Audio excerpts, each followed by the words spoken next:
it's Rosanna. Did you ever build a house out of a box when you were a child? I think a lot of us did, and it was a way that we could have our own space and feel kind of sheltered, I think, from the world, or at least that's what I always felt cozy and safe in my little box houses. And today I'm kind of doing the grown up, but not too grown up, to play.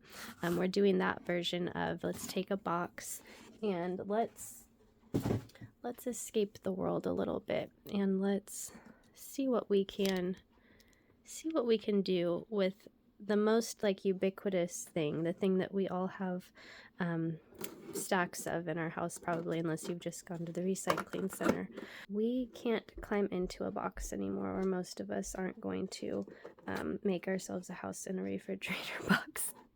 Although we might like to, and just decide to live there and not deal with things. But we can take a box if you have a little time, and see what you can make it into. And over the next several, I don't know, probably a few months at least, I'll be doing a series of videos, and we will be starting today with this cabinet, which will become a mouse house, or a house for anything small that you have that you want to house in it. But we will be furnishing it for a little mouse, and it's a really lovely way to have your hands busy and your mind occupied with something sweet and innocent, and where you can kind of create the world that you wish that you could live in, and we can escape a little bit and just go back to a simpler time. So why don't you go find a box and let's see what we can make out of it.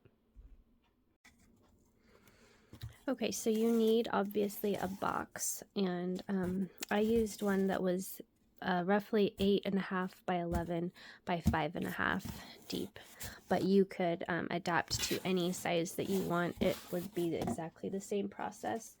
So you need any sort of corrugated shipping box, and then some additional pieces of cardboard, some larger pieces of corrugated cardboard, and then some smaller pieces of maybe some pressed board or fiberboard. So just kind of a selection of cardboard. And then you need paper of your choice. I used paper from a vintage dictionary today just because I really enjoy that, and I have several. But you can use just like copy paper, or your junk mail would be great. Or some artwork that you don't want to save of your kids, or whatever it is. Any kind of paper will work. And then additionally, maybe a little bit of tissue paper, because I like to use that very thin paper for a few places, and you'll see. And then you need whatever sort of paper mache paste. I use a cooked flour paste today, but you can use just like school glue and water, or you can use raw flour and water. You can use some sort of a cornstarch paste, anything that you like. I'm not married to one kind of paste. Scissors, masking tape, or some sort of tape like that, painter's tape, even packing tape or whatever. I used a glue gun for a few things, but you wouldn't strictly have to have a glue gun. An X-Acto knife or a box cutter is handy. I think if you don't have that, then just use like a kitchen knife. You might need a pencil for tracing some parts of it. And then I'm using just Elmer's glue, like our PVA school glue, to get a crackle finish on our paint. You can also find this crackle medium, which I bought before I knew that you could use Elmer's glue that way. I don't show using this, but I am going to probably use a sealer like this on the front of my cabinet to seal the watercolor and gouache that I used there. And then I do use acrylic paint for kind of just the base coats of the cabinet. So acrylic paint, or like paint samples if you have them, and then watercolor and gouache if you want, but you could use all acrylic paint, and you could also decorate with any kind of inks or anything else that you have, even markers probably. So I think that is it, and then I used a little wire for attaching the handle, but that should cover it, and we will get making. Okay, I've had a lot of false starts with this project, but I really want to get it right and have it be a resource that you all can use for kind of making miniature kind of dollhouse spaces or rooms. So I originally started with a box that was much smaller. This is what we did our little cabinet with, this size box. But when I set my little, and I thought about it, I was like, do I have room for a bed and a dresser? And I kind of thought I did. And then I wasn't really thinking about having like a pull cart toy. And then I went ahead and set Miss Mouse in here. And if you set her in here and you have her in, it's just going to be really, really squashed. And I think that's fine if you just want to make like a scene that you don't move around very much. But if you want to have something that you add to and that you can, you know, just move things around and actually play with it, then I think we need more space to work with. So, and then I went to this. Sorry that I have to take you through all of this, but I can't even get, let me see if I can bring my camera up a little more.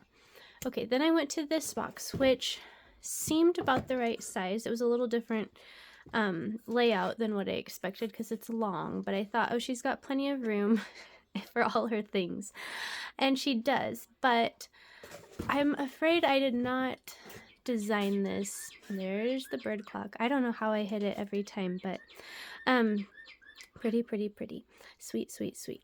Okay, I don't know, this feels like a stage, kind of. I wanted something decorative, I thought, but now it kind of looks like a stage, and I feel like this part of it is kind of like detracting from the inside, which I wanted to be, you know, the focal point was what was going on inside. So I think I kind of this was kind of, I got led off in a direction that I probably shouldn't have with this kind of facade. So I think I will keep this around. I will probably make it a little display for, I don't know what exactly, but for some little characters at some point. I'll finish out the inside with probably either some kind of wallpaper pattern that I paint in or just fabric that I like. But I'm scrapping this because I thought, no, what I really had wanted to do was I wanted this to look like an old, like antique kind of folk style cabinet, like a small cabinet, the kind that sits on a tabletop or a mantle or something. So that was my original thought. And I also, of course, want it to be big enough that we can use it. So I know the box does look very, very large for little Miss Mouse. And of course, you are welcome to do some version of this and scale it down to whatever size you want. But I am going to use this shipping box, which is an 8x11 box, and then 5.5 deep. And I think I'm going to keep that full depth. I may cut off an inch, we'll see, but I'm going to keep most of that depth because that way we can have, you know, we can have some layers to our room. It's not all kind of one. I mean, obviously it's not one dimension, but it's not like just a shadow box. It's got a little bit more room for playing than that. And I think this is a size box that a lot of you will have. And if you don't do inches, I did the math and I think it's like 14 would be the depth, and then it was like about 20 for the width and 28 for the length, so in centimeters. Anyway, and what we're going to do is divide this in half so that there's two different areas for a little mouse or whatever character you're working with to have. And I may do like a ladder between them. I haven't decided yet, or it may just not be necessarily connected, but it's just two different spaces that we can have to decorate and make little miniatures for. So I hope this is actually the one I'm going to stick with and be happy with, but I'm going to see if we can turn this very regular shipping box into something that looks like a vintage cabinet, and inside is our little mouse house. The first thing you need to do is cut the flaps off your box, so you can use an X-Acto knife or a kitchen knife or scissors to do that.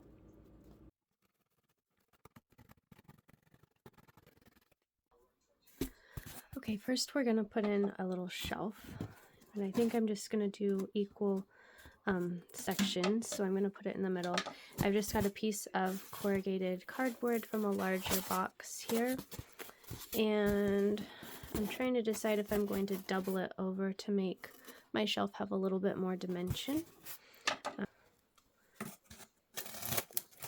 And then what I'm going to do, I'm going off of a picture of a cabinet I found that I really liked. I'm not going to replicate it exactly, but we're going to take that as inspiration. So I will try to cut that in here so that you can see think I might need to take a little bit more off where I'm going to have a bowed box, and I need to trim a little off of the length of this. Anyway, it is a very kind of simple shape, but it has kind of inlaid doors, and it's not a, when I first saw a picture of it, I thought, is that a dollhouse? The kind that have the door that shuts on it, you know, so it's like, it's really like a cabinet and you can open up the front. And because it looked like that, it has like kind of little windows or peek holes cut in it. And it is not a dollhouse, but it kind of has a quality of a dollhouse to it, and so I thought that would really suit our purposes. And I really like the idea of being able to shut this if you want or need to, but being able to peek through that little hole and see what your mouse is up to. So that was why I really liked, and I hope you guys like it when you see a picture of it. I know we're not going to be able to make that exactly, but that's definitely the inspiration. Okay, so see how that will make a nice thick looking shelf, which I think will look a little nicer than just the one little piece of cardboard. And then this is going to get framed out with some cardboard so that it looks like it's a wider piece of lumber. Won't look like lumber exactly. And of course, we're going to try to approximate, you know, the look of old wood with paper mache. So I don't know how successful I'm going to be, but that's what we're going to be going for. So I'm going to tape this in, and then I'll show you how I'm going to make a little frame for the outside. I'm just going to tape about 4 places on the top and the bottom. My shelf is probably maybe a 1/2 inch closer to the top than the bottom, and I chose to do that because there's kind of an optical illusion sometimes when you look at, you know, something that's sitting like that, that the bottom shelf will look lower or just be harder to look at, you know. So I thought, well, I'll give it a tiny bit of extra room, just so that you can see what's going on in that shelf or on that level. You don't need to just tape the heck out of it, or at least I don't find that you need to for what I'm making, because this is going to be used for miniatures. There's not going to be any significant weight that it's holding, and it's not going to get, you know, like rough hard use. And the paper does create quite a bit of strength once you add a layer or 2 of paper, so I don't find that the tape needs to do much besides just kind of hold it in the place that you want it until you get the paper on. Okay, I'm gonna do this frame. Hopefully it's what I'm gonna stick with. I started with some strips of cardboard that were a little thicker, and then decided to go down in size a little bit. So I just took one of the side tabs because it's about the right length for these sides, where it is the right length. And so I'm just trying to give this, instead of just this kind of very thin board or cardboard that we're going to cover there, this will make it look like it has a little bit of a frame. And you can actually trace around your box and then cut out a frame out of a big piece of cardboard if you prefer that for some reason, or if you feel like, you know, you'd like to be more exact with it. Of course, you could measure these strips, like actually take a ruler and measure the width you want and mark out, actually draw, you know, with a pencil, mark out the size of strip you want. You are very, very welcome to do that. I don't think that I need to do that to be okay with what comes out. I'm more concerned just with it. I'm more concerned about how I'm going to make the doors look like this cabinet that I really liked, which has these very, very fancy, or quite fancy, inlaid doors. Oh, I'm just seeing what is possible here. I always like to see what you can do with really humble materials, because I am trying to imitate a teak wood, an antique teak wood cabinet.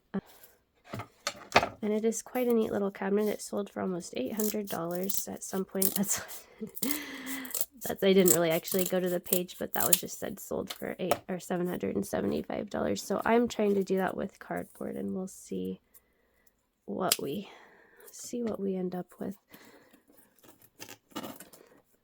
Okay, so just get it taped on there so that you think it's fairly secure. And like I said, your paper's going to do a lot of the holding.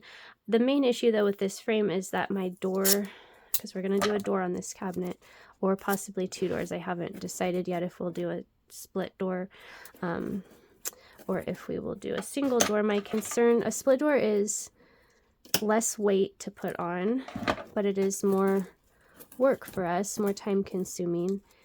So I haven't decided yet. What do you call why can't I not think? I guess it's French door you would call it, or I mean when it's a side-by-side door.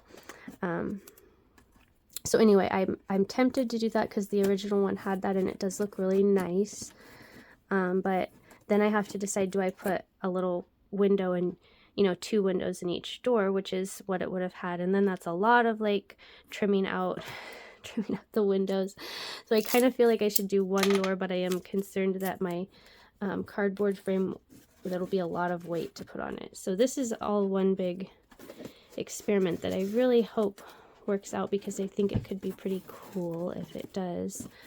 But there's some, I think that this poses some engineering challenges for me since I'm not an engineer, and I don't really plan to do any studying before I just try to make this work. Okay, so that's looking fairly good to me. Now I want to make something on the top to mimic what that one had, and then I'm gonna try to get my door engineer without actually engineering my door. So for this little trim on the top, all you do is you take 3 strips of your corrugated cardboard, basically the same width as what I did for the frame of the front of the cabinet, so maybe about 3/8 of an inch, and I just kind of group them together and get them the right length for one side, and then I tape them on, and you just do that for each of the 3 sides, and you can kind of adjust a little bit with your tape, adjust the way they're leaning, and fill in any little holes or gaps with your masking tape. So this is really just if you want to try to do this. I guess you'll know if you want to when you see it finished, which you will at the whenever I finally get this video done and posted. But if it's not worth it to you, then you just do the same. I mean, you just cover a box like this, and that can be your mouse house. And I'm gonna do this one kind of in tandem. I may not put all of the make furniture for all of it, but I may end up doing 2 kind of alternate mouse houses, one kind of in a simpler way where you don't have to do as much work, and one in a more elaborate way, and that way you can see the 2 and decide what seems worth it to you. Now I do like to fiddle around, as frustrated as I am because I promised you something and I'm not getting it to you because I keep going back and starting over. I feel frustrated with that, but if I was just playing around myself, I do enjoy doing this kind of thing where I see what I can make with some old boxes and cardboard, and see if it's possible to make something that looks kind of like a keepsake or some kind of worn piece of furniture. So I do want to see what's possible here with some cardboard and some time and paper. But if that isn't your thing that you enjoy, then I say just do the very simple version of this and just simply cover a box and go from there, and don't make it such a big thing that you don't accomplish it. If you don't have very much time or you don't have the interest in doing this part of it, then you don't have to. Just get to the part that you do really want to do. Like if you really want to paint wallpaper for a little mouse house, or if you want to use a piece of fabric you've been saving for the wallpaper of a mouse house, like get yourself to that point so that you can really just enjoy it and have fun. But I do kind of enjoy taping cardboard. Okay, so I'm going to attempt just a single door, and if I really don't like how that looks, then I will just move to the French door idea. Like I said, I'm hoping that you can take kind of the ideas and techniques I'm using and just adapt it to whatever seems practical for you and interesting for you and just applicable for you. I want this to be a project that you can imitate or, you know, do pretty close to what I do if you like it. So I'm trying not to just go off the rails too crazy, but I also never want you to feel like I'm just telling you this is like the best way and the only way, or that you all won't have better ideas, or that you know, if you want to go more simple, that isn't a really good idea too, because sometimes simple is the best idea. And I have this odd feeling that I might end up liking my very simple box the best. It's possible, but it's always, I mean, I think it's worth a try. I'm here with you guys. I'm putting in the time to just spend with you, and so it gets me doing some things I wouldn't do anyway, and so I might as well just try something. So here's the door I cut, and I left it gappy because you know, I'm not very exact, you guys know, and I need some space, you know, for the paper to go around both sides of this. So I'm hoping I've left enough room. If I haven't, I will find out, and I will have to trim this down and cover an edge again. I'm really hoping this is enough space so that once it's covered, it still can go, you know, it still can move easily and fit kind of flush in this opening. So we'll see. Because I don't really have a good handle on exactly how much, you know, what you know, sort of how many millimeters or 16ths of inches it might, the paper might account for. So that was my best guess of the space that I would need to leave, which is probably, I'm guessing, like a 16th of an inch on each kind of side is what I shorted my door. Now I maybe should have gone closer to an 1/8 of an inch, and that's what we're gonna find out. In fact, I may even, because I don't mind if there is a little gap. I'd much rather have a little gap in the door than have my door be jammed and wedged in the opening, because it's not fun to have to. Okay, so I took off a little bit more. I shaved off a little bit more. Okay, this door is going to challenge me, I think, but here's my attempt to be kind of methodical. Here is where my interior shelf is, and then I'm going to make a window. Now, really enough of an opening that you could actually see in. Now, the other thing I'm wondering about is how dark will it be in the cabinet. I wonder if I'm going to have to make some little spaces on the side to let light in. Oh, you know what? Since I'm kind of trying to be exact, I really probably should measure and make sure this is equal distance from each side. But I always end up eyeballing things. Okay, so that's my approximation of the center. I know, you guys, you can measure. You can always do what I'm doing, but just measure. And you will end up with something much nicer than mine. And that's great. Okay, so there's my openings. I'm going to see if I can kind of, I want there to be kind of this decorative panel around each opening.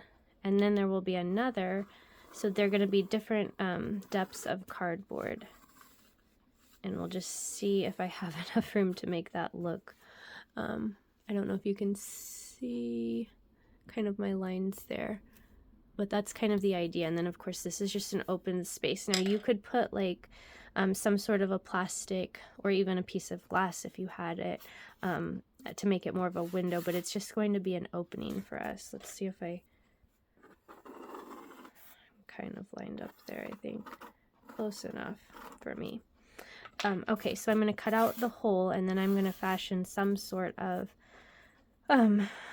piece around that. And I guess if I get something, if this actually works out and I end up with something I like, I can put the little template up for you on my website or whatever as a little PDF, or Even something where I think you could, if you don't have a printer at home, you could trace it, kind of put a piece of paper up to like a computer or tablet and trace it if you wanted to. Now, I'm not telling you it's going to be anything that intricate or fancy, because we don't want to get too fussy, and also I don't really have that skill set, but it's just for those of you who feel like you aren't good at just kind of coming up with your own thing, or just don't feel comfortable freestyling something, then that would be there for you.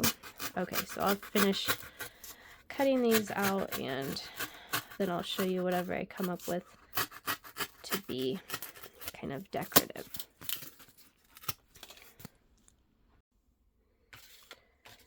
Okay, I drew something a little more elaborate than this, but it is quite hard to cut any very fine detail out of corrugated cardboard with scissors. I probably could cut something a little fancier if I used my X-Acto knife for this part. I did use it for this part, but I just thought, well, let's just go a little bit simpler, because hopefully all of you can manage that with whatever things you have on hand to cut with if you just have scissors. Okay, I'm working on this. So I cut one side that I kind of liked, and then I'm going to flip it over to mirror the other side and see if I can manage to cut it out. So far, I've not been impressed with my ability to really cut much of an intricate design in corrugated cardboard. It just kind of seems to I don't know, do what it wants. It doesn't. I tried to make a curve, and it just doesn't really want to happen. So my thought is, this isn't the super thick corrugated, and so to make this a little more dimensional, I'm going to put a little tab of cardboard behind to set it up a little bit more. And then I think when I go to do my paper behind, or over it, I mean, I think that it will go ahead and look a little bit more raised than this panel. Okay, this is probably looking a little elaborate to you, but this is where I'm going. And again, this is just kind of for my own fun and to see what I can do. I've got, and I did trace my pieces, so I'll try to put up I mean, it's very rough, you know, like I didn't do anything fancy, and it's just like my rough kind of sketch around these pieces that I came up with. So it's not going to be super exact, but it will give you an approximation of what I did. I really hope this works, because I like the idea of it. So I'm putting I put a little tab of cardboard behind these to set them up a little farther, or raise them up so that there would be dimension between the layers. And I'm going to do the same behind these other pieces, and then I'm going to figure out what kind of little side piece I need. And then I will attach our little door with the fabric, and then we will get paper machine. So we're covering with paper. It's pieces of paper, not like the mushed up or macerated paper, but just large pieces is what I use. But you could definitely use whatever kind of paper paste or strips you like.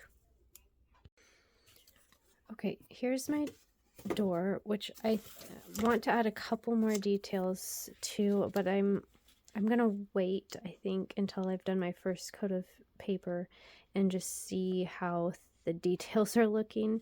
And if, I don't know, I may just put this on top of the paper when I'm done, or I don't know. Okay, so that's what I have here.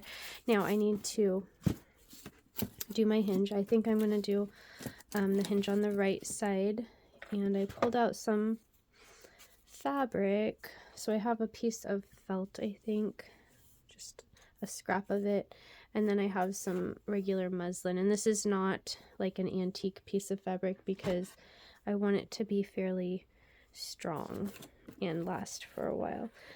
So I don't know, I think I'm gonna run probably maybe I should just use a big long strip. Okay, I think I'm gonna do like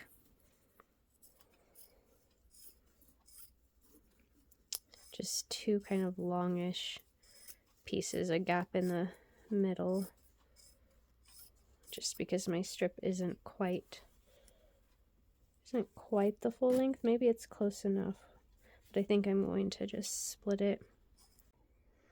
Okay, I'm not sure if this is going to work, but I'm just gonna at least film how I'm attempting it the first time in case it does work.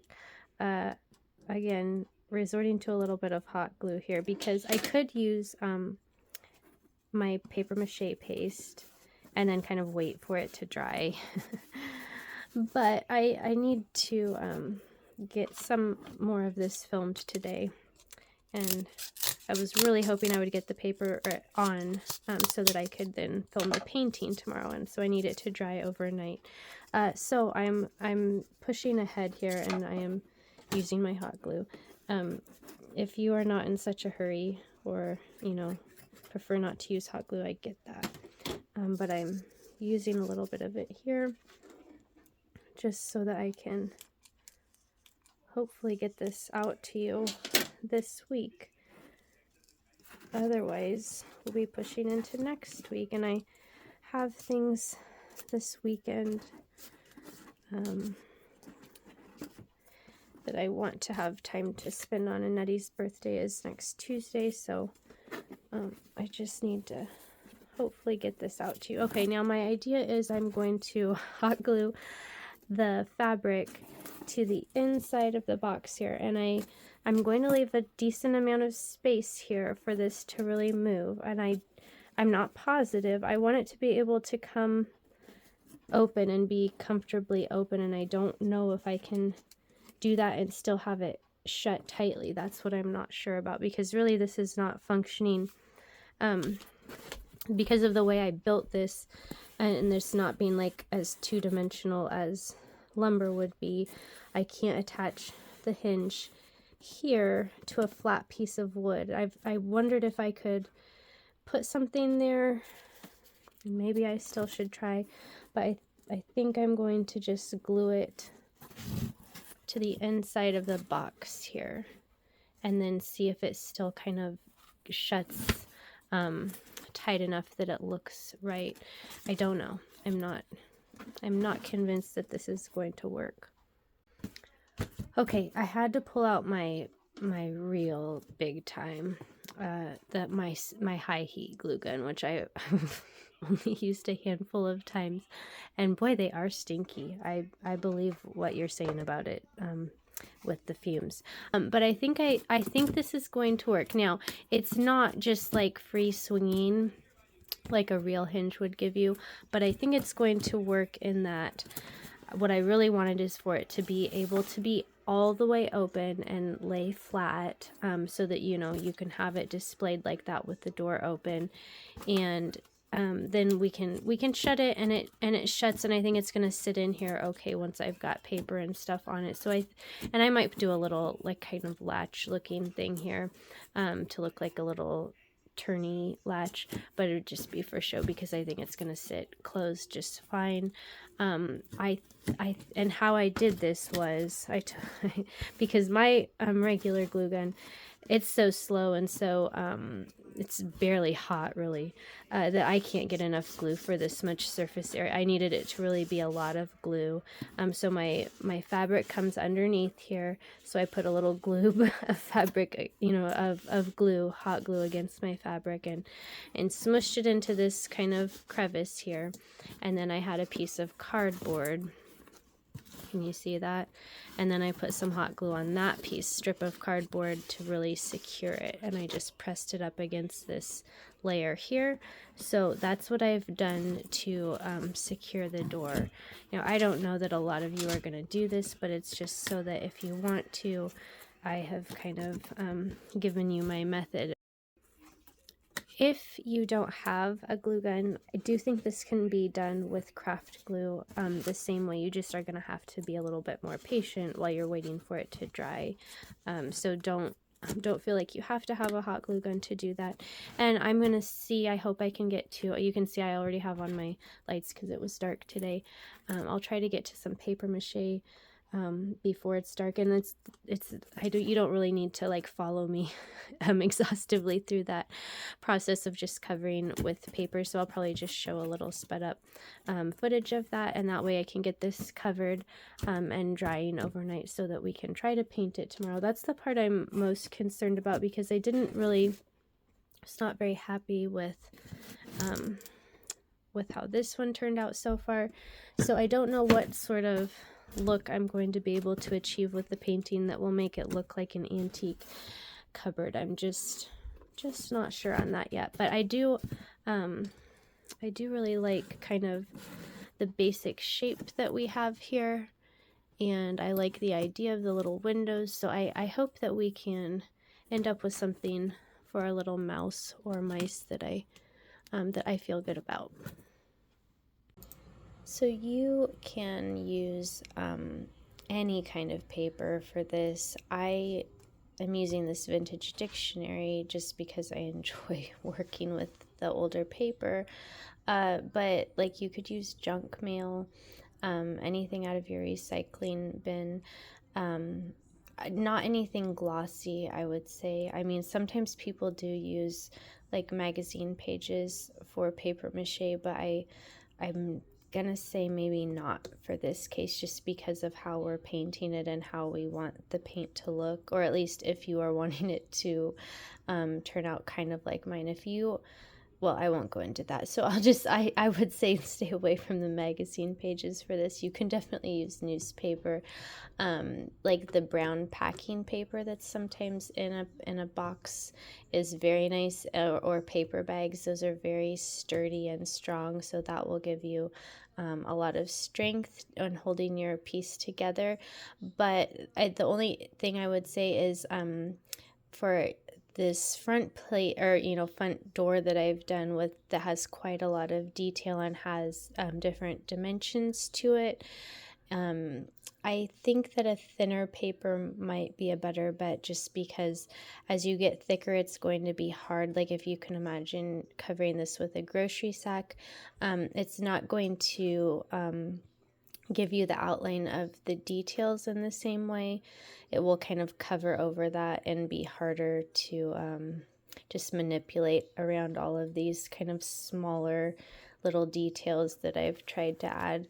So I would just kind of keep that in mind. I do use tissue paper, but it's fairly fragile and it's easy to kind of tear it, and you would probably intuit that.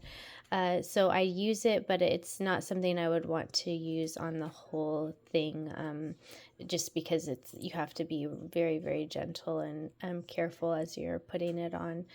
So I use quite small strips as I'm going around these more detailed spots, and then like on the sides and back I just use great big chunks of pages, third or a half of a page, and I don't worry too much about it.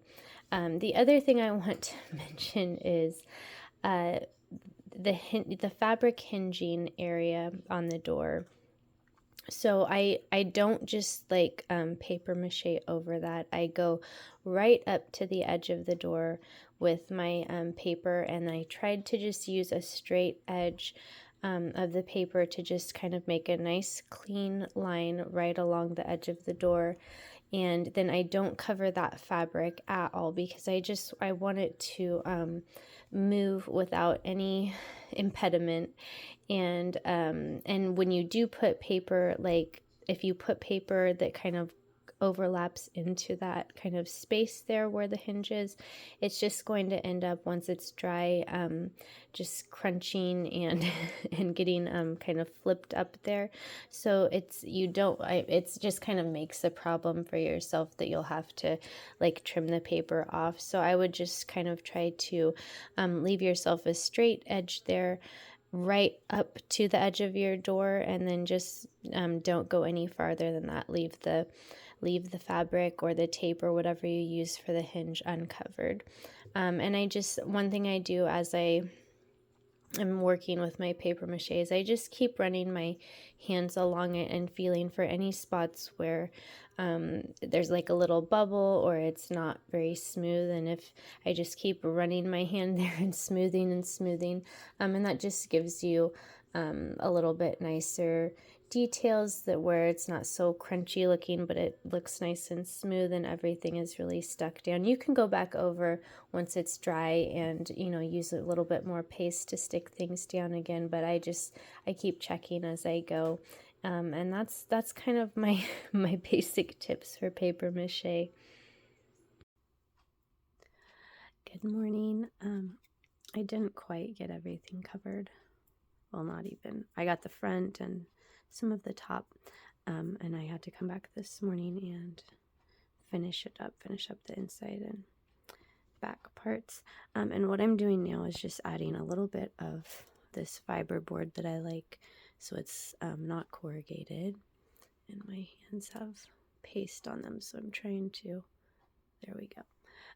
So it's that kind of flat pressed cardboard that you can use like a, I don't know, some sort of a box, you know, any sort of packaging box that you have will work okay. I guess I would say ideally if you have one that doesn't have one side that's all colorful and coated, but you can cover it with a little, I'm going to cover it with some tissue paper, add a little bit more paste to that. I'm just adding this one more kind of, I don't know, dimension, I guess, to these little windows that we have. I just want them to have a little more detail. I should have put something under here. Where's my little, I don't know where my little piece of cardboard went that I was propping that door open with. Use this.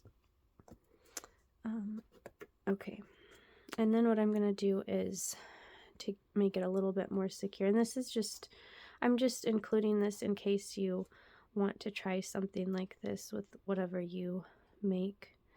It's not because I think it's necessary at all.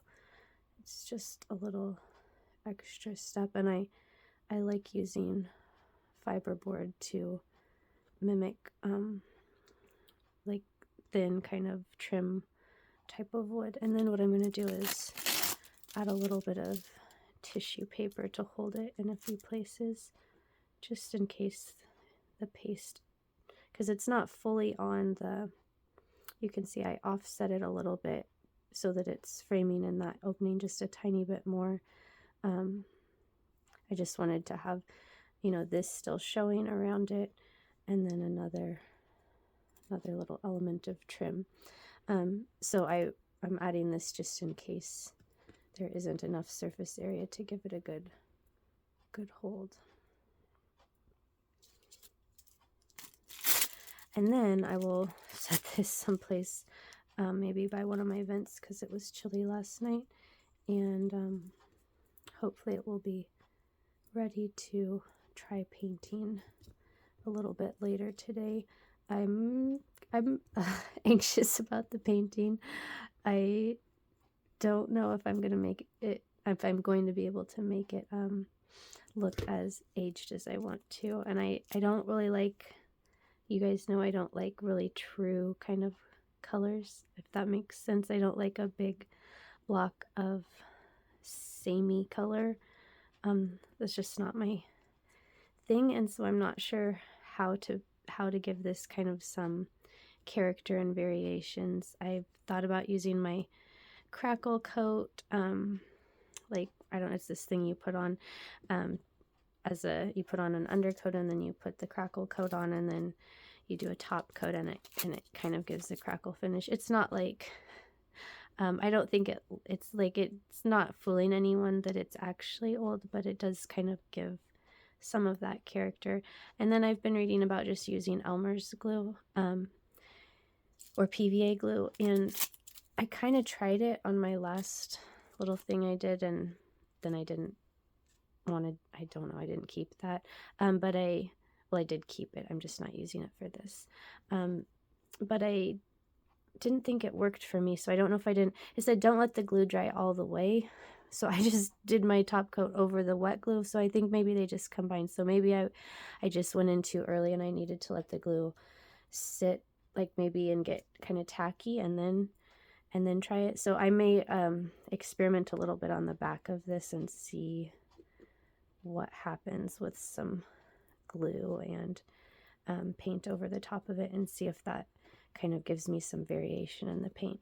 But I don't know. I think I like this. If it was just me and this wasn't like a video that I was concerned about the length, I would probably add some little feet to this cabinet, because in a way I think it's reminding me of a file cabinet at this moment, which I do like old file cabinets. But I think little feet would make it look a little bit more ornate and more like a decorative cabinet. But I don't think I should add that to this video.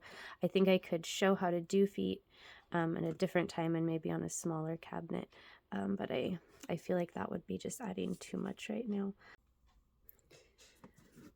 Okay, this is dry, and I have experimented a little bit on the back, and I realized something when I was looking at it. Well, I covered a little piece of, I put like 2 pieces of cardboard, corrugated cardboard together, and I thought I might do that little kind of latch that turns. Not that I need it because my door fits very tightly. So when I was talking about like how much space to leave, and I thought I had left between an 1/8 and a 1/16 of an inch, I think you could definitely leave a full 1/8 on each side for your door, and it would still fit pretty tight. Mine kind of wedges in at the corners. I could probably just try to kind of shave off with an X-Acto knife on the corners a little bit and then recover, but I don't think it matters that much to me. Anyway, I was gonna do this maybe, but then I saw I had this neat metal button that kind of would make a neat handle, so I don't know exactly what I'm gonna do for that, but I will show you what I discovered. So see if I can get my camera far enough back but also high enough. Okay. Oh, it dropped a little bit. Alright, so here's what I noticed. I've actually made, I put these here because I want my cabinet to tilt up a little bit, so that doesn't look right as the top, but I was like, oh, actually, I did kind of make a cabinet with feet. I just made this on the top, and I still like it this way. And if I hadn't done this kind of little arch here, this would totally be something that you could do either way. It won't be when I paint it either, because I'll do kind of a floral pattern. I think there will be a top and bottom to that. But anyway, I added a little, couple little pieces of cardboard because as the box dried, it kind of bowed here in the middle. And it's, I don't know, it might be sitting fairly level, but I kind of prefer things to sit back a little bit rather than forward. So I just added those to just kind of like put it at the angle that I prefer it at. Anyway, I just thought I'd mention that because you could do like little legs this way. I would have made them maybe more decorative if I had been going for that. But then here on the back, I think I have something that I'm happy enough with that I'll go forward and just paint the whole thing this way. So what I've done is I did a base coat with I just mixed a couple shades of acrylic paint, some browns that I have, and I didn't, it's not like totally opaque, like you can still see the paper through it a little bit, especially I did a second coat on this side to cover it a little bit more. And then on this side, I had just done kind of, it's a little bit more transparent. That's kind of what it looked like. Anyway, then I did some school glue, just a layer of that. And I let it dry, like, it was mostly dry, like, I would say not like fully dry, like hardened, but it, like I could have tapped it and not really got my fingers sticky, except where it was a little thicker right here. And so it was not quite dry there when I put on a top coat of this kind of blue and green that I mixed together. So you can kind of see that that is still drying and more, I'm assuming it's going to dry eventually, and a little bit more crackly, but it did make a crackle finish. And then I scuffed on it a little bit with this little sanding sponge. I just wanted to see what would happen. I don't want to go down probably to the paper, but if I do a little bit, I can make it look like the wood is showing through. So I think I'm pretty happy with that, I may tone down the blue color a little bit for my actual coat for the, for what's going to show. But I think I'm going to go ahead and do that on the whole thing. So I will come back and I'll paint it. I don't know that I'll talk through all of it. No, I won't, because that would take quite a while, I think. But I'll do my base coat of a brown acrylic paint, and then I will coat it all with the school glue, and then do a top coat and hopefully get that kind of crackle finish. And then we'll try to do kind of a simple folky flower motif on the front here. Okay, I've just got these two colors of brown acrylic paint, nothing special. They are called honeycomb and burnt umber. So that's burnt umber is kind of that just standard darker brown that you can find in watercolors, and just about every kind of paint has a burnt umber. Looks pretty yucky. I don't like the way it looks just by itself, but I think that I like pretty well what happened on the back, so I'm just gonna trust that this is gonna work out for me. I've put a decent amount of time into this cabinet at this point, so I do want it to turn out, but if it doesn't for some reason, that's okay, because I think if it does turn out, I've gained some new skills with this. I've tried some different things and kind of tested what I'm able to do with paper mache. I'm not covering completely, like there's a few, there's places where the paint is a little thinner, where I'm adding a little water to make it stretch, and it's not completely opaque, and that's how I did it on the back, and it seems okay. So I'm not worrying about it being completely covered. And I have these two shades of brown that are not fully blended, so you'll see there's darker and lighter spots, and I kind of want that, I guess, because I have told you, I don't like things to be too uniform. So we'll see if that works out okay for me. Okay, I'm going to do my glue coat, just using the white PVA glue. I had someone ask if that is different than school glue, and I think it's this. I mean, from what I can find looking it up, I think that's basically the same thing. It's just that we call it like school glue here in the United States, and I think other places like Europe, you would be more familiar with PVA as the term, but I'm pretty sure they're essentially the same thing. And I don't use like the craft, they sometimes have one, like our Elmer's brand has one that's called craft glue, that's white, and I don't use that typically. I just buy the cheapest little bottles. I've had the craft glue, but I don't notice any difference between them, really. There probably is when I'm just not using it for a purpose where it is noticeable. And one thing I read was, and that I know is true with the crackle medium that I use, is that if you overwork your top coat, it kind of messes with the crackle finish. Like, you want to kind of brush it on and then just leave it if you can, because if you keep going over it and over it, it just kind of works the paint into the crackle rather than making those little cracks that you want.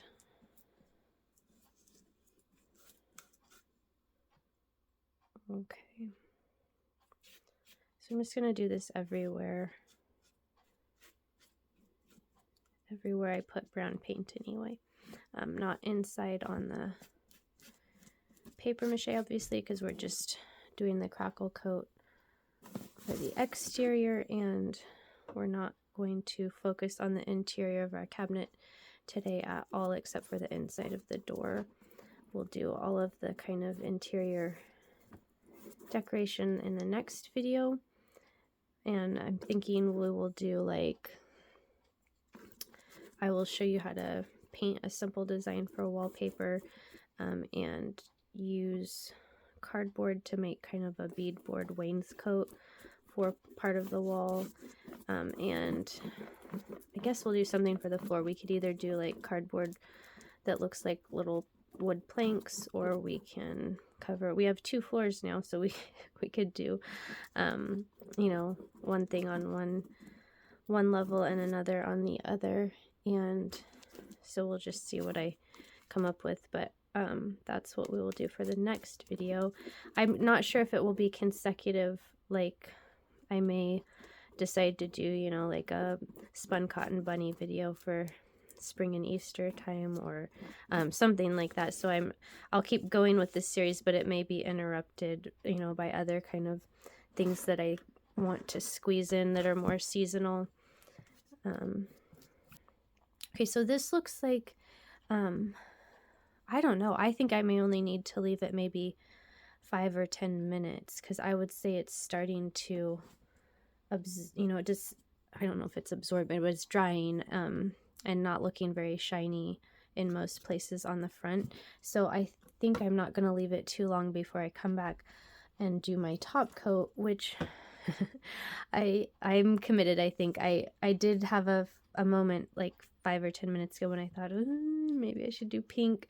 I don't want to, I think the inside will be pink or mostly pinks, and I don't want to interfere with that a lot with the outside, but I do feel like that the greenish blue is kind of a, I don't know, it looks antique-y, that, and not that I do have some, I have pink cabinets that are antiques and vintage, but I think I'm going to stay with my green blue because I did try it and I like it. So anyway, we'll come back in a minute. Okay, it's getting pretty dry here. I feel nervous. We'll see. Okay, so you can see there's still some shiny spots, but I'm gonna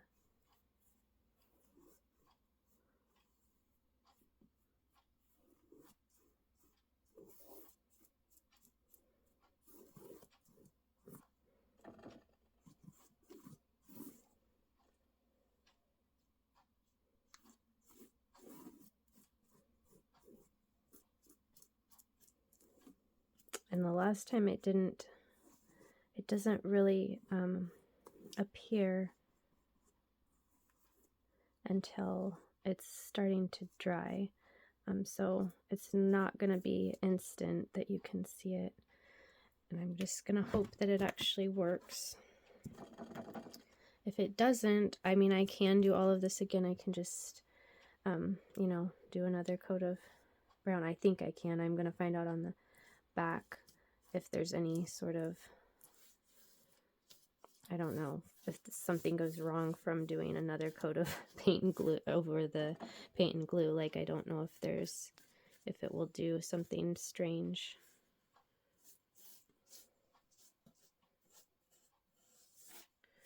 And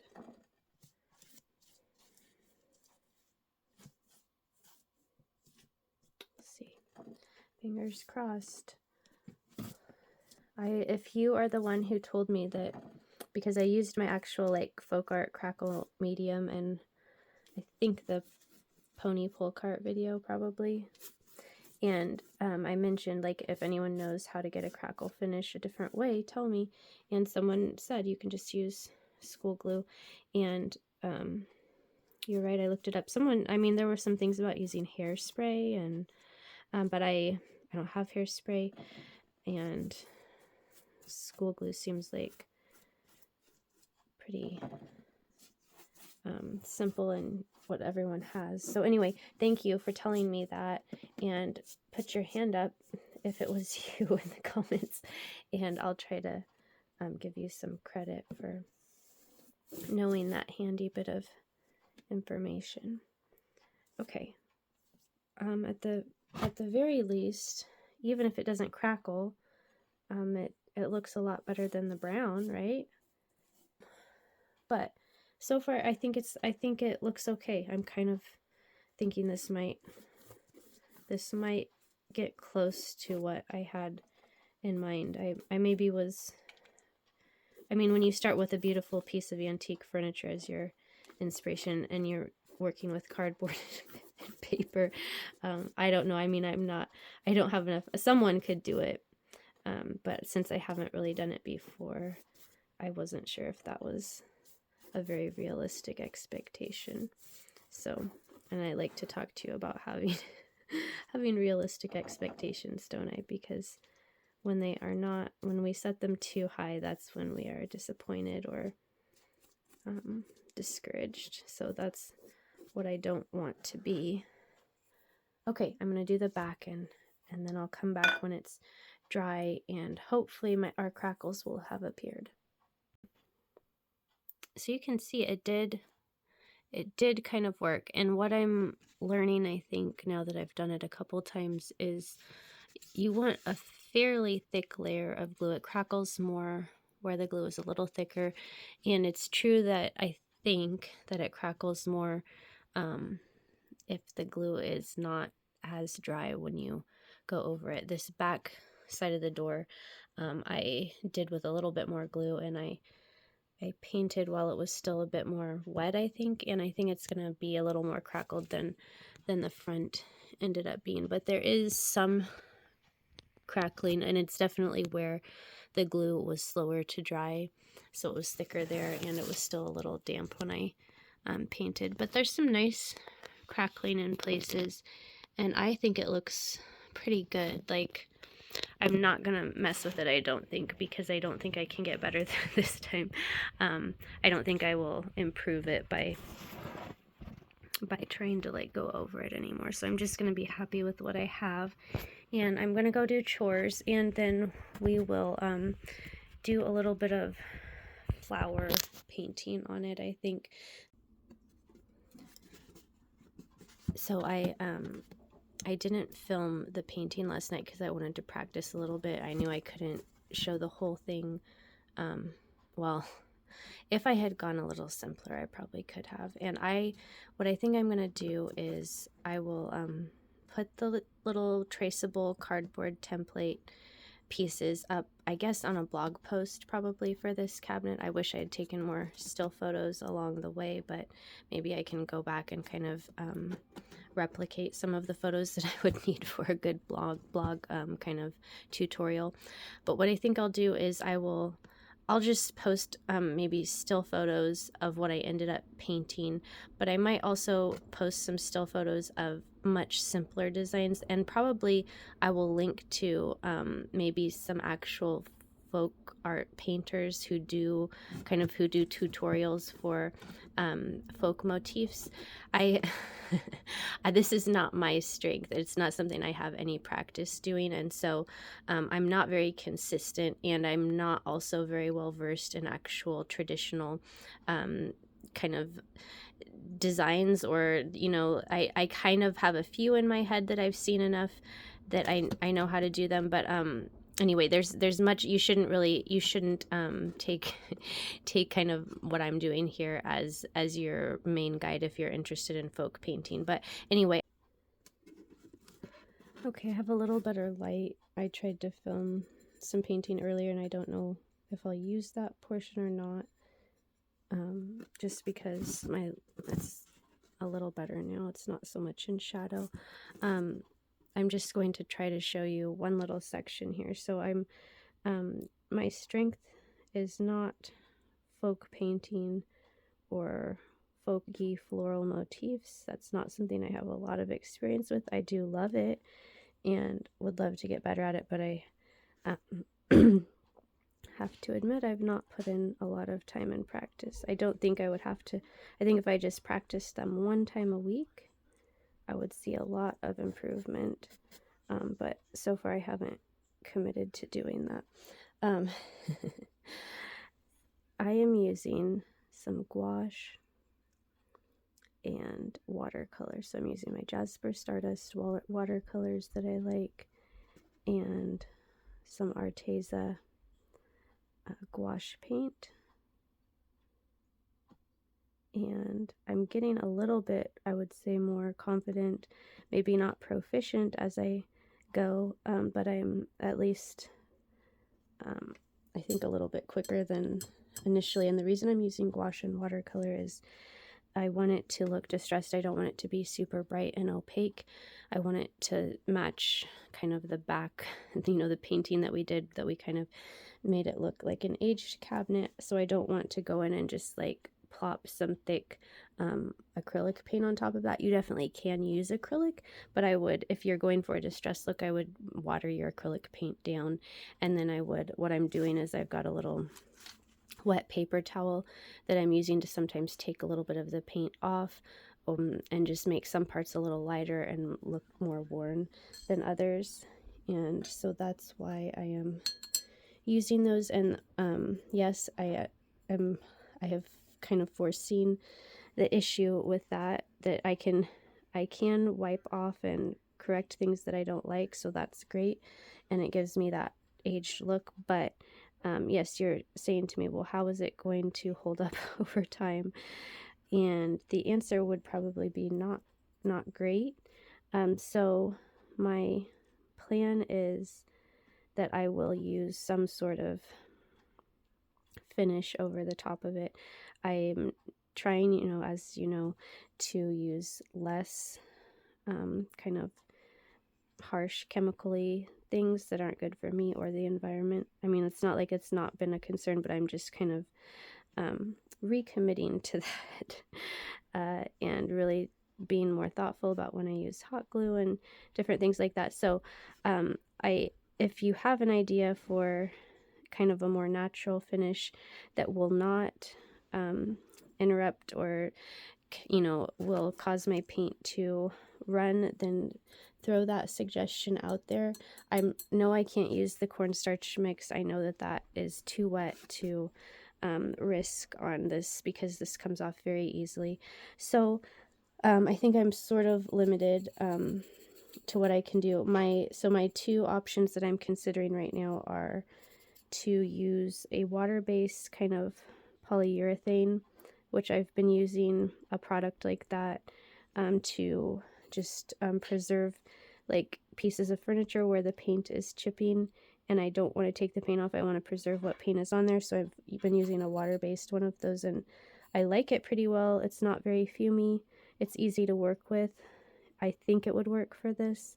And my other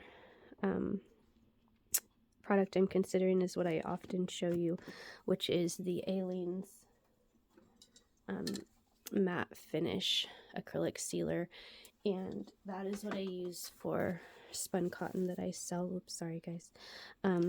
That's what I use for spun cotton that I sell, and it's always been very consistent and nice for me, so I trust that product. And although I try to use aerosols like not at all, and I don't really have them for any other use in my house, I do still make that concession for art sometimes. So I don't know what you all think. You always have really good suggestions. You have a lot of experience and you're thoughtful people, so throw out your suggestions for this, because I want it to hold up, and I want to be able to, I'm not going to do wet dusting obviously on it, but I need to be able to wipe it down and not worry about over time the paint all wiping off in that process. So let me know. I feel like my voice, sorry, this has been such a weird video to shoot, because it's been over several days instead of one afternoon, which is what I prefer lately, because I feel like it gives me a lot of cohesiveness in what I'm talking to you about, and I don't forget what I've said. And so this has been a weird one to shoot because it's taken more time, and I've scrapped a lot of parts of it and started over. And of course I've had this cough and cold or whatever, and so it's made my voice weird. And as I'm listening to myself, and I know I'm going to have to start editing this afternoon, I feel like my voice is going to be even more irritating to me than usual, because it sounds quite nasally.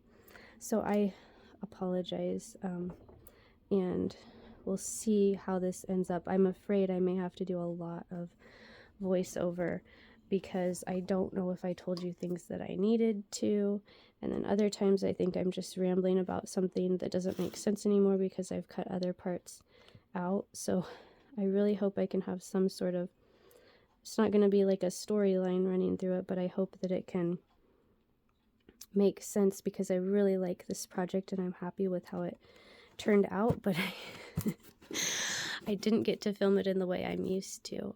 Okay, so there's that design. I'm not going to show anything else right now because it's just, we're at the time issue like we always are. So I will try to have some helpful things up for you on the blog. And I'll probably be referring you to people who have a lot more expertise with this than what I do.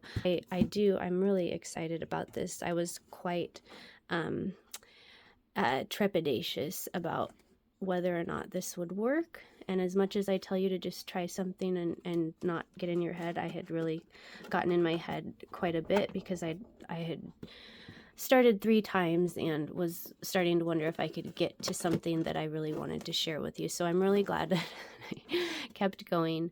I think this is really cool, actually, and I'm really excited to display it. And I know it's our mouse house, but at this moment I've really been enjoying putting my little pull carts in there through the window and peeking at them. So I'll show that at the end when it's all painted.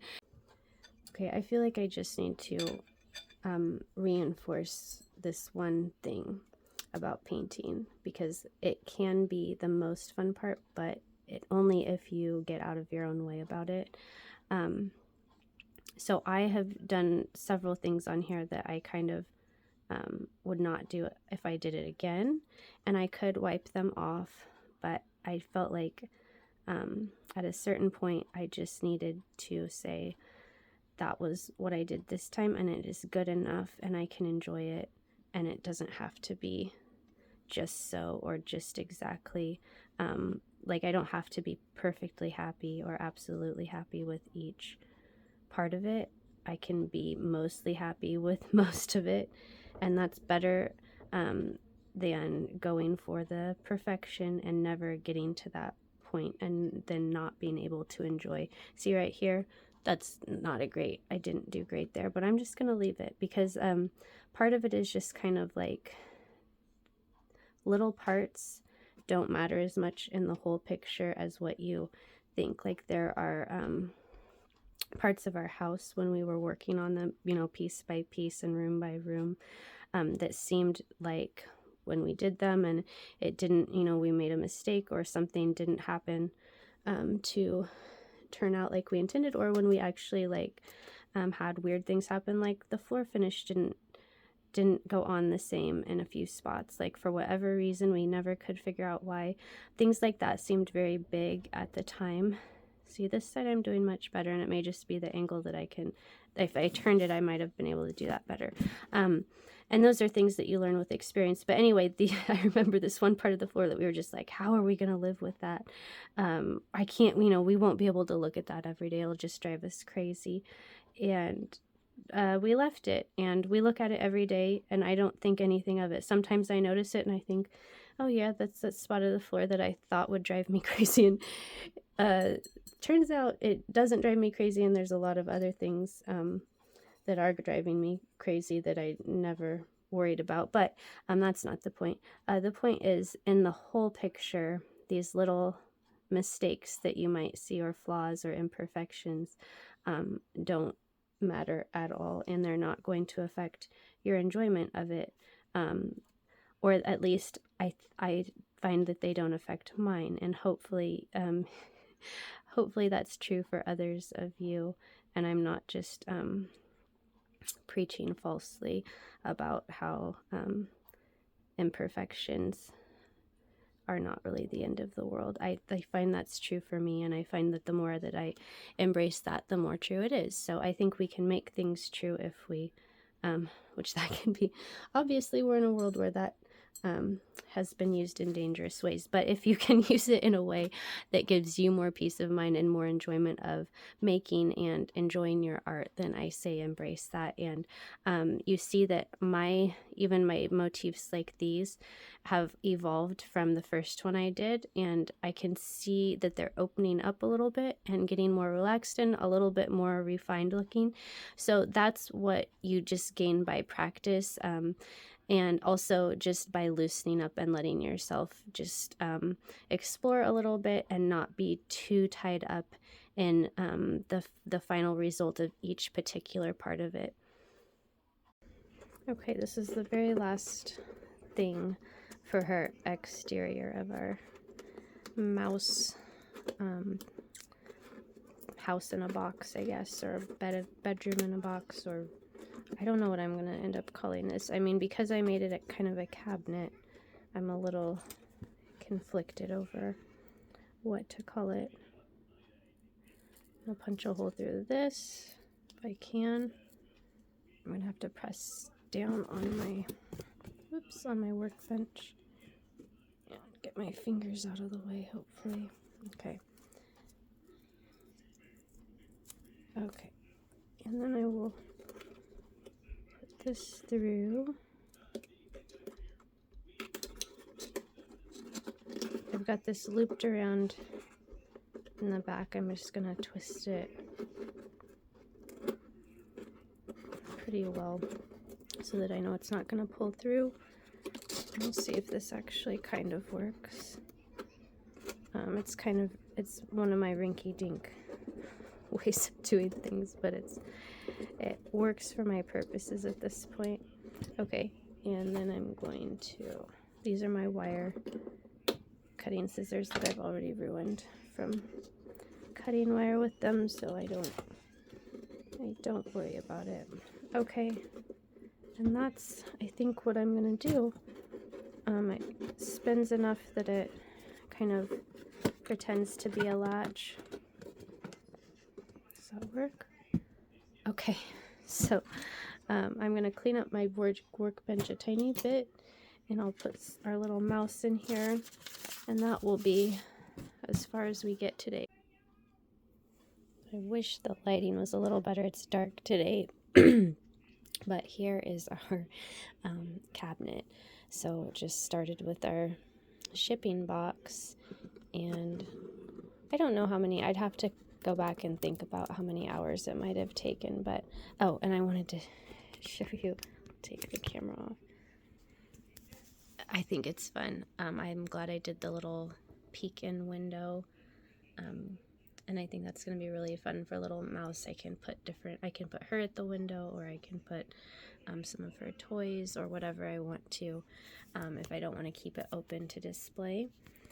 So it was, I know, kind of, I made it more complicated than you would have to. I mean, here's like the here is the very simple version, and I mean, in my mind, if I made a simple box like this, I don't know if I would paint the outside at all, but you could do the same thing that I did to the outside of this, and just go with this very, very simple shape. And if I decide that I want to ever hang this on the wall, I would just do kind of what I did for the handle, which is I would just punch some holes in the back of the cabinet and insert some wire probably, and just hang it by a wire. You could also like do the little alligator tooth like hangers. You could put one of those on the back of it, so you could make it a wall hanging cabinet. But I'm really surprised that this is where we ended up. I think I pushed myself to do some different things, and now I have some new making skills, and know that I can make kind of little furniture type pieces, and I think that's gonna help us too for our interior making. And now making miniature furniture, you know, kind of adds that element of difficulty for some of us working in the miniature scale, but it's also like you can get things done a little quicker usually. And the only thing I haven't figured out is how I'm going to keep this door open. I think I will just have to either make a little prop for it out of cardboard, or I'll just have to use, you know, an object to prop it open, because it doesn't just stay all the way open like that. So that's my only kind of, I think, issue that I didn't really resolve. But here's how little mouse fits in her house. So I think we've got plenty of room for her to have a bunch of toys and furnishings. and just make a little home for her. And I like the fact that we have kind of two spaces to play with. So I mean, for me, I'm glad that I did this more complex design, but you can definitely scale it down to whatever is achievable and practical for you. I love being able to peek in there.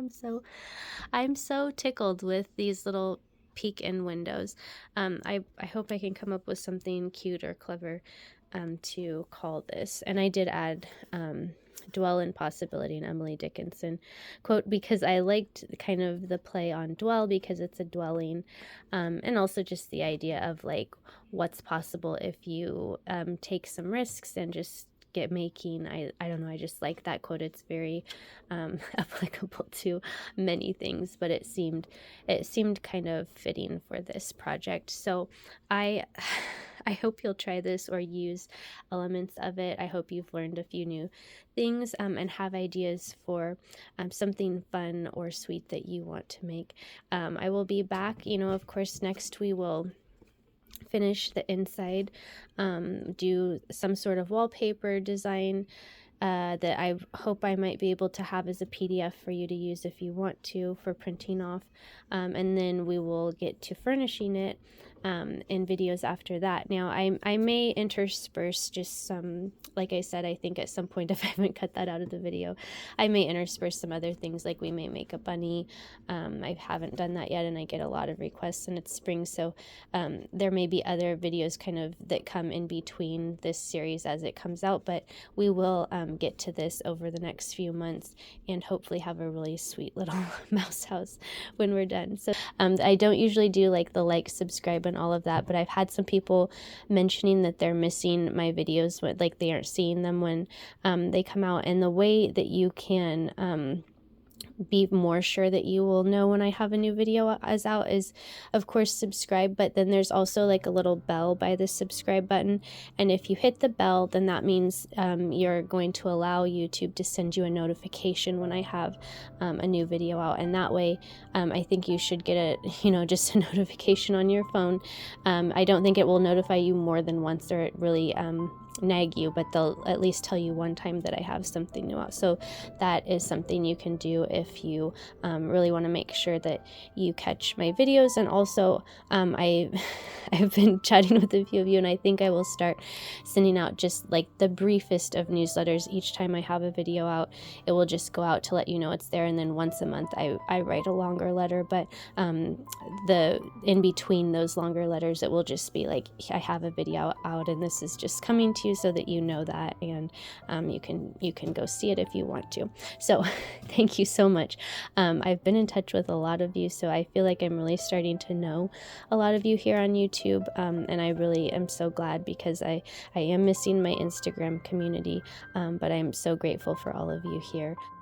So thank you so much for hanging in there and hanging out with me today as we start our little mouse house, which turned out to be, Nettie's calling it a mouse apartment. So I really do appreciate all your encouragement and kindness and the support you show for what I share here. And I wish you all very, very happy making.